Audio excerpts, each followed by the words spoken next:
Hi everyone, and welcome back to the Upside Dan. Today I'm going to be talking about WandaVision episode 1 and 2. WandaVision is now streaming on Disney+. This is going to be a spoiler review. So there will be spoilers, you have been warned.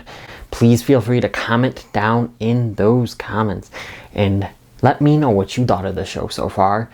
And you can use as many spoilers as you want down there. Because like I said, it's a spoiler review. So non-spoiler review, you can check that up right up there, and I will leave a link to it in the description below and at the end of this video. Hi everyone, I just wanted to tell you guys how much of a passion project this became. So you guys saw my non-spoiler review, you know how I feel about WandaVision, but through watching it a second time and working on these videos and editing these videos, I've grown to love this show. I think that I really love it. So that's why this has become like a passion project now. I worked really hard on it and I put a lot of fun and love into it, and I hope you guys can notice that. And I understand that everyone's not going to watch this. It's a long video. Even my close friends and family might not even watch the whole thing, and I understand that completely. But I'm hoping if you guys know that the work that I put into it, and you know that it's a passion project, maybe you guys would be more apt to give the whole thing a watch, or most of it a watch, or you know, skim through it and check out a bunch of it. Anything is definitely appreciated.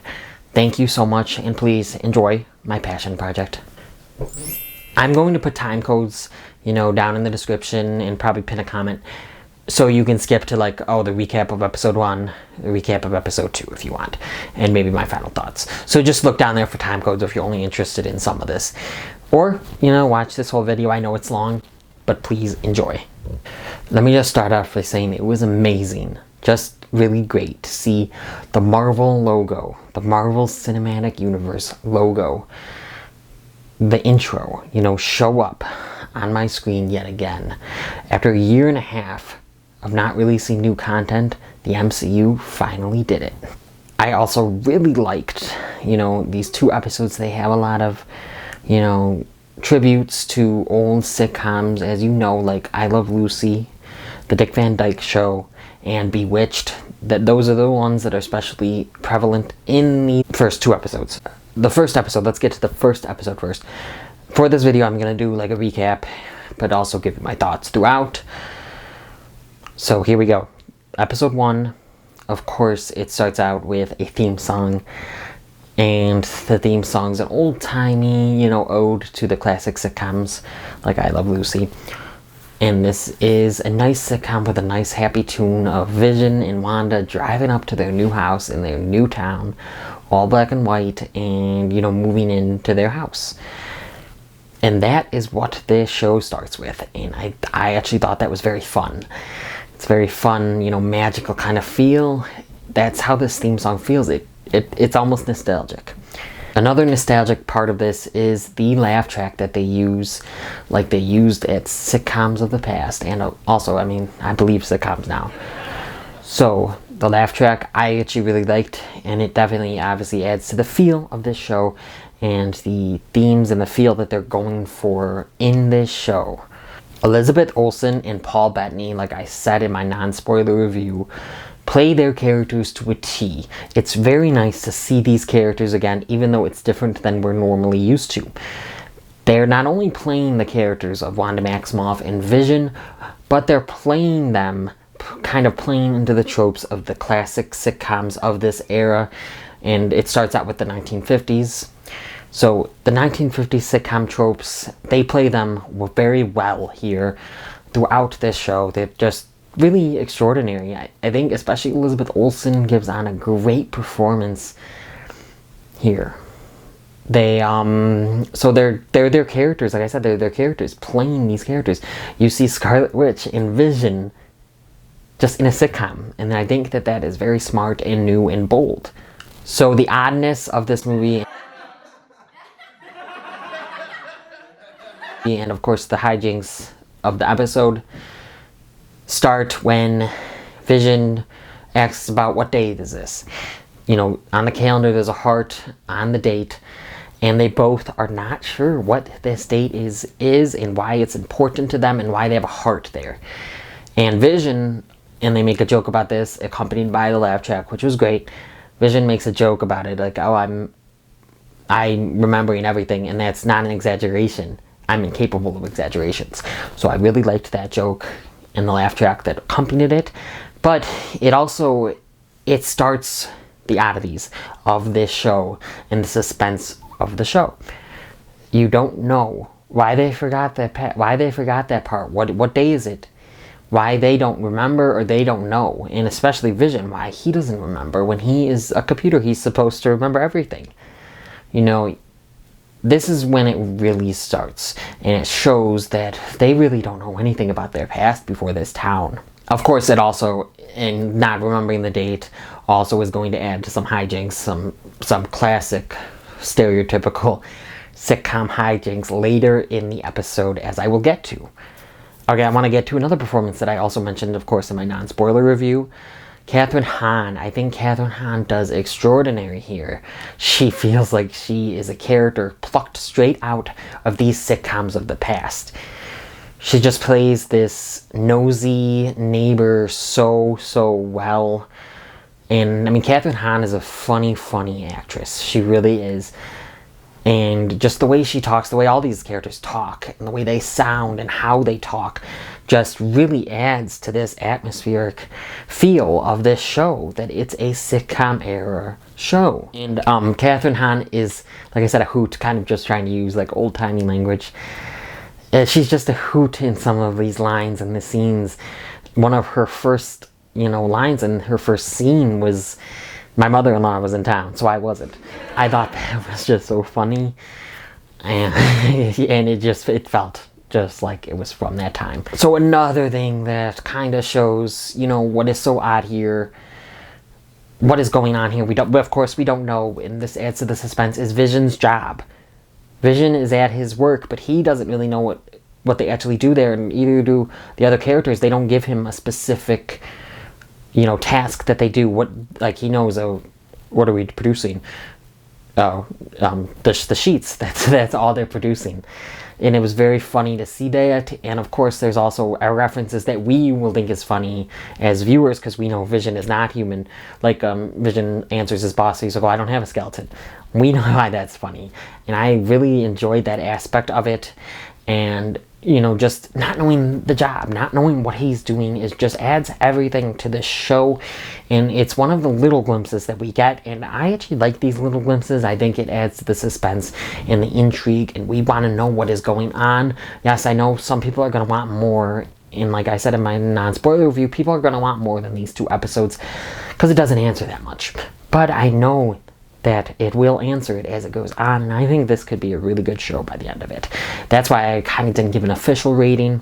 Anyway, so let's get back on to this episode. We get a fake commercial during this sitcom, as you would see during a more normal show hour, or half hour, or whatever. We get a commercial. It's an old-timey commercial. You don't really know what's going on. It's just for a toaster. But you hear that it's by Stark Industries. It says, "Forget the past, this is your future." Which is a very good, setting stone. It sets the theme, of the show. I mean, like I said, they don't remember their past. And we'll see that more at the dinner party later in this episode. There's a misunderstanding over the phone, which is just stereotypical sitcom, especially sitcom of that era. There's always a misunderstanding. They give very vague responses to each other on this phone call. Because Vision finds out that the dinner is the dinner with Mr. Hart, his boss, and his wife. So they just put a heart, on the calendar page for that night as kind of an abbreviation, which I loved the joke. You can move at the speed of light, and I can make a pen flow through the air just with using my mind. Why do we need abbreviations? I really liked that line. It was funny. So anyway, of course, it's just to add to this misunderstanding, this hijinks that, of course, ensues.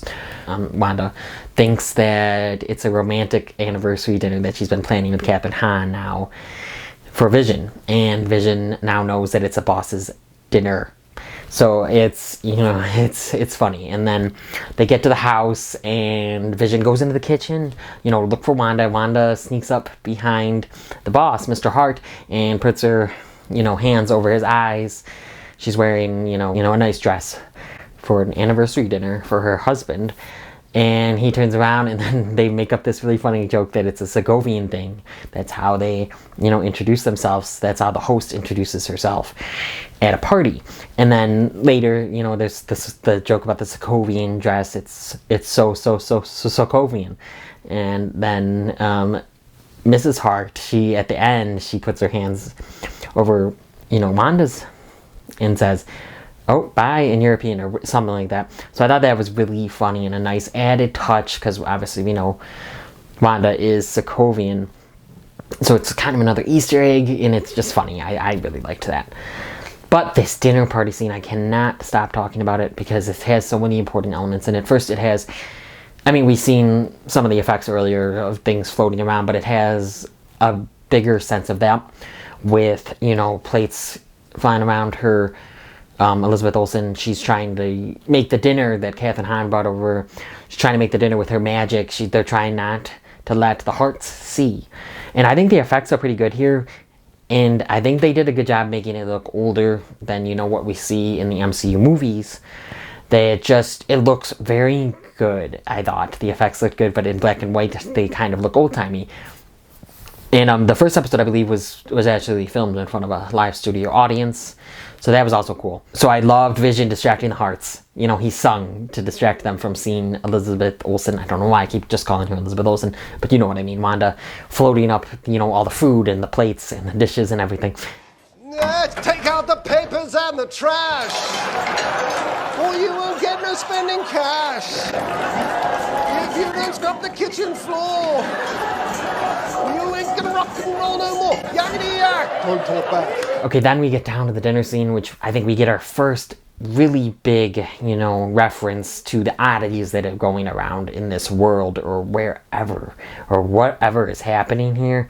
It's very weird, but this is the first, and you've seen a lot of this in the trailer, but they're sitting down at the dinner, you know, Mr. and Mrs. Hart are asking, you know, them questions, and they're not answering, and they're fumbling on words, you know, they're kind of becoming frightened, they don't know, they're confused, they don't know what's going on, they don't know why they can't answer those questions, and it's creepy. Intense music plays, the camera angles kind of change, you know, they zoom in on each of their faces, and they don't know what to say.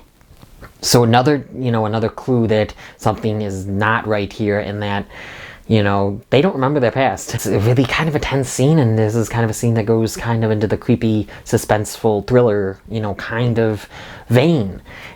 And I really enjoyed this scene and the scenes that are like this, and really, I mean, you know me, I really liked this show, actually. So, you know, it added to that. This scene really made me especially more intrigued into what the heck is going on. So they can't answer them. Mr. Hart starts choking. And Mrs. Hart is like, still like, stop it. Kind of like weird, you know. And then after a few seconds, you know, Wanda finally says, in her normal voice, not in her sitcom-y, happy, cheery housewife voice, Vision, help him. And then Vision literally goes down and he sticks his hand through Mr. Hart and pulls out the food. And basically right away, the Harts just have to leave. You know, it's just, it was really good. I thought it was really well directed, really well written, and really well performed by these 4 actors. But it's scenes like that, and a couple other scenes that I'll mention, of course, and obviously I think it's going to go throughout the whole show, is it takes you out of this suburban lifestyle that they appear to be in, and it just, you know, hits you over the head. Something else is going on here. Near the end of the episode, after the Harts leave, Wanda and Vision are having a conversation. I thought it was kind of an emotional, kind of a cute moment. You know, they realize they don't have a song. You know, they don't know when their anniversary is. They don't even have wedding rings on their hands. And they fix all that, and it's adorable. Yakety Yak becomes their, you know, Yakety Yak becomes their song, and their anniversary is that day. And then they just make, you know, rings appear on their hands, and they're like, I do too, and it's actually really adorable. And yeah, and then you see Vision has like a old-timey remote in his hand, and he clicks it, and the screen, you know, the camera zooms back. Then kind of you get screen static.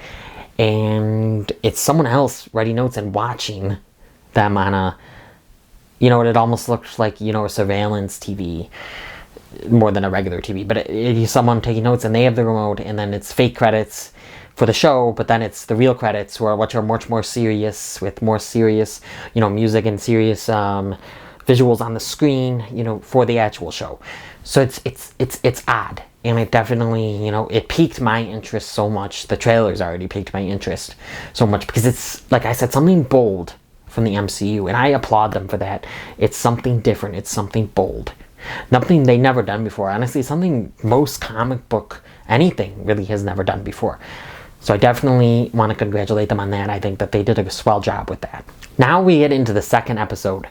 There's a new theme song, and new intro, new jingle, new everything, and this is more like the classic Bewitched, which fits in with this show because Elizabeth Olsen is Wanda. She's obviously magic, and Vision, of course, can do magic as well. So Bewitched definitely fits in, and now they've gone to the 60s decade of sitcoms and paying homage to those, which I really liked. And I just really liked this show. I really liked the themes and what it's about and how they handled it and how they executed it. I really thought it was well done. So anyway, we start at the new show. They're in bed, and Wanda keeps turning on and off the light. Then there's some banging. Vision wakes up, turns on the light.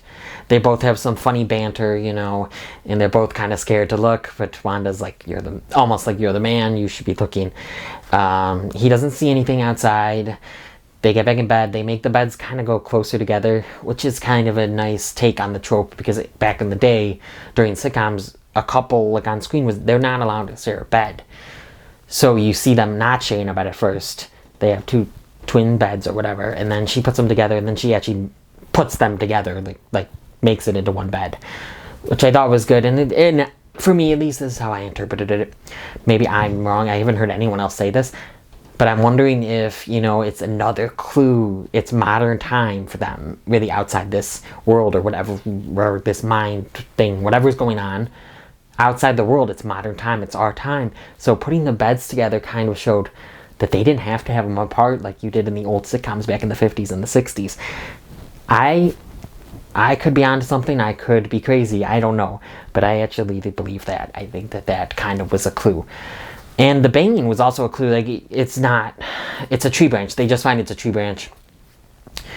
But I wonder if it's someone banging, on their world, disrupting their world. Their happy little suburban life. So anyway, they pull the sheets over their heads. I think you can tell what's going on.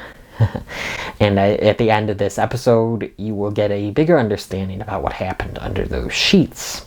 So kind of the next day, we hear something else outside. Wanda goes out. This is after they've practiced. The Wanda and Vision practiced for their talent show. They have a talent show with this episode for the children, which I'll get to in a minute. Vision leaves. I believe he's going to go to this security meeting, and Wanda is going to go to the planning committee later. But she hears something outside. She goes out. She sees in this bush, she sees a red helicopter, and so this is still all black and white to them, but this helicopter has its colors. And I actually didn't notice this, but Sean Chandler, another reviewer, a huge reviewer that I watch, that I take inspiration from, he noticed symbols throughout these episodes. I didn't actually notice that my 2 times watching it. I've seen these premiere episodes 2 times. Watched it once for my non-spoiler review, then watched it again to prepare for this one. So there's symbol on the helicopter, and apparently this symbol and other symbols show up throughout the show. I will have to keep a lookout for that in coming viewings. But again, this raises suspense, like the dinner scene and them not remembering what's on the calendar and why. This adds the suspense and intrigue that this show needs. So, we don't know what's going on. Agnes shows up, though. And then she kind of leaves the helicopter there, and they go to Dottie's house, who's in charge of the planning committee or something. And Dottie is actually played by someone that I really enjoyed from Buffy the Vampire Slayer. I thought that was really cool to see her. I knew she looked familiar. I had to look it up after the episode, but there's a few good lines by Kathryn Hahn. There's a bunch of good lines by Kathryn Hahn, but I loved and it's definitely a trope, and it fit this era so well. But Wanda's like, she's like, I have to talk to you about something. And Wanda was like, oh, is it the way I'm dressed? And she was like, well, yes, but it's too late for that now. I just really liked the way they talked, that, you know, and then they said that. I thought that was really funny. And then, so she says, this is another thing I didn't really hear anyone talk about. She tells Wanda that Dottie is the key to the town. So I didn't think about this the first time, my first viewing. I thought about it my second viewing. But what if the key to the town, what if Dottie is more important to the overall story and what's happening here than we think? Now, I could see it just being the line, and she just says it's the key to the town because she's, you know, so popular and in charge of all these events and everything. And that's what I thought at first, and that I could see that happening. But I could also, what if it is the key to the town? Because we get the key to the town, we get the devil reference later at the planning committee, we get, you know, and Kathryn Hahn's like, oh, the devil's not the, that's not the only thing the devil's in. I think it's referencing Dottie, I think, or referencing whatever is happening here. So anyway, let me get back to For the Children, like I mentioned earlier. This weird planning committee thing, they say For the Children, and then everyone in the committee says For the Children. And it's odd, you know, and it definitely reminded me of a cult. It's definitely culty. And I want to know, of course, it kind of is foreshadowing what's going to happen, but I bet it means something else in the overarching theme of this show. It's for the children, you know, for the children. It's just so odd, you know. Then we get introduced to Teyonah Parris's character, who comes off as just so nice, like extra giddy and nice. You know, she even has some slang from the time when she first says it. So anyway, she introduces herself as Geraldine.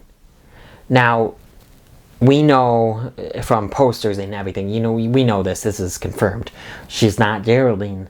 She's Monica Rambeau. Monica Rambeau is the little girl from Captain Marvel. So we know that she's the grown-up version of Monica Rambeau, and something else is going on. And you even notice she hesitates before she says her name, Geraldine, who she's saying is her name. You can even see she hesitates. And she even has a line, I don't know what I'm doing here. I know she meant, in the context, she probably meant, you know, in the party planning committee. But from a trailer, I know there's another part when she's not sure who she is or why she's there. So the same thing, you know, here, she doesn't know why she's there. I think that's a clue. There's some good clues sprinkled in throughout this show. I really think there is. And I honestly think, don't get me wrong, you can not like this, you can love this, you can hate this. I understand that. It's definitely going to be jarring for some, like I said. In my non-spoiler review, it's going to be jarring. It really is. But I really think you got to get more, you know, you got to think about, you know, the metaphors, the clues, the overall themes. You got to think about all of that. And all that was put into this, you know, show. Not only put into the show, but they put great production value, to me at least, and I think to a lot of people, into this show. It really seems like it's a sitcom from these eras. And these actors and actresses really act like they are in these eras. So then we kind of go to Vision, you know, at the security meeting. He just got there and he's all up in arms about being a part of this, but they say it's members only, but he decides to sit down, and then they're kind of just small talking. They're not really talking about anything important to security matters. And there's a funny part when Vision's like, I don't eat, when they ask him, do you want anything? And he's like, I don't eat. And then there's an awkward pause, and he's like, in between meals. So I thought that was pretty, you know, clever. Another joke about Vision and what we know about him, but these characters don't. And obviously Wanda and Vision just want to fit in here. And they want to, you know, believe this life is real, but there are times and when we get glimpses that, you know, and we know it's not, and they assume and, you know, infer that it probably is not real, unfortunately for them. So we get that funny line. And then again, this is another one, maybe I'm thinking way too much into this, but they're all doing small talk and gossip, and it's Vision's turn to say something. He wants to say something. So he says, Norm here is a communist. And I'm like, you know, Hydra kind of had communist type, Nazi type feels to them. So I'm wondering if Norm is a bad guy outside of this. You know, and not a communist, but someone like that, like a bad guy. I'm wondering if he's, you know, here to hurt Vision and Wanda, or, you know, test them, do something bad. So it'd be interesting to see if that line meant anything other than a joke. Oh, and that was another thing I didn't even think about until my second viewing. So then we get back to the party planning committee, and it's just Wanda and Dottie there. Wanda is cleaning up. Dottie's just sitting down. And Dottie starts, like, being all serious. You know, she's like, I know about you and your husband. And then Wanda's like, oh, I don't know what you mean, but I promise you I don't mean any harm. And Dottie's like, I don't believe you. Who are you, Wanda? The radio crackles, and then someone else comes through and he's like, Wanda, who's doing this to you over the radio? There's very intense music, intense acting by these two actresses, especially Elizabeth Olsen. And you could just tell she's scared, confused, and she's finally, she's taken out again from this perfect life of hers, and maybe realizing something's not right here. And the radio's like, who's doing this to you, Wanda? Who's doing this to you, Wanda? Then it kind of just goes back to normal sitcom. Dottie like breaks the glass in her hand and bleeds, and the blood is actually red, so not black and white. Another kind of recurring thing is the red, or the different random things being the actual color.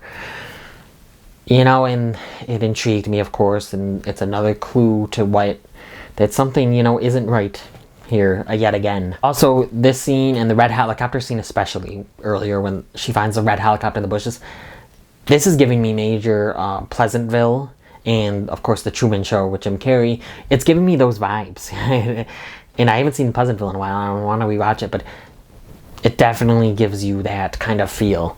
So then we get to the talent portion, and it is actually a really funny scene. It is actually a really funny scene. Vision is, you know, so earlier Vision actually had gum. So they gave him gum and he was just chewing it because he was like, oh, I want to seem kind of normal here. And someone pats him on the back and he accidentally swallows it. So now it's kind of, you know, ruining the combustion, ruining his like gears, and you kind of see a cute, cool little animation to that. But he acts drunk when that's happening, and he's like drunk or high, and it's really funny.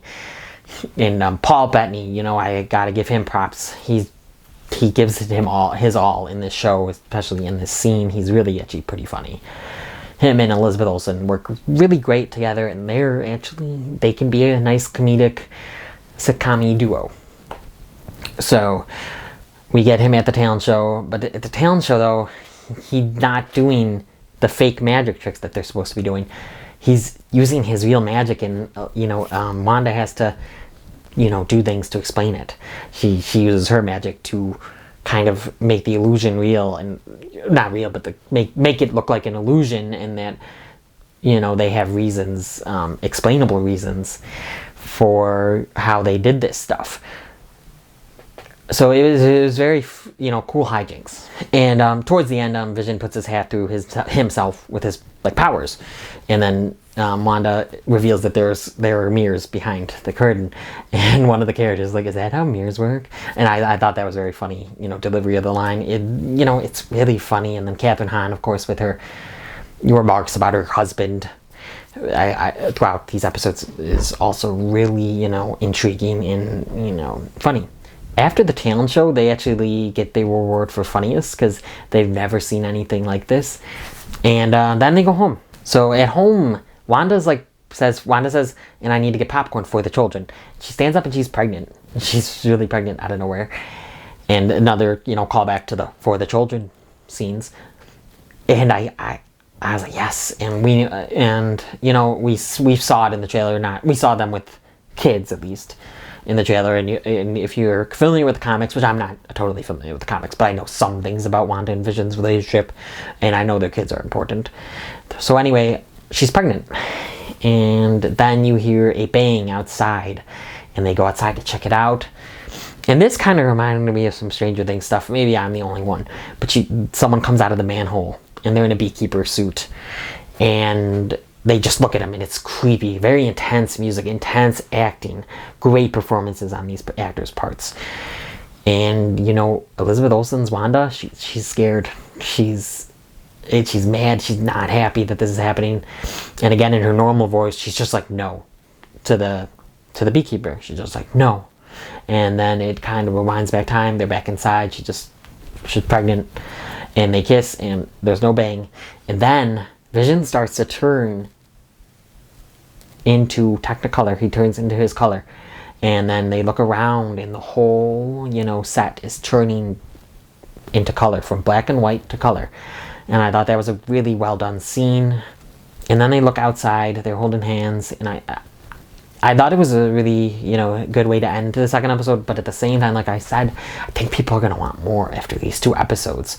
I almost think they should have, like the critics, maybe released the first 3, or, like I said, I think they should have released it in either, 2 chunks, a half here, and then a week or 2 later, the other half, or, release this whole show in 1 chunk, because I think this show asks for that.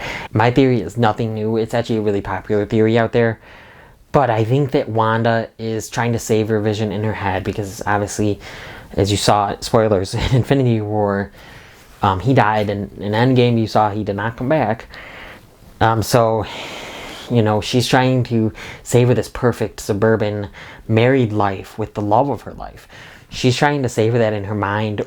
Or I think that she might have made like a force field, like we've seen in some trailers. There might be some force field stuff. I don't.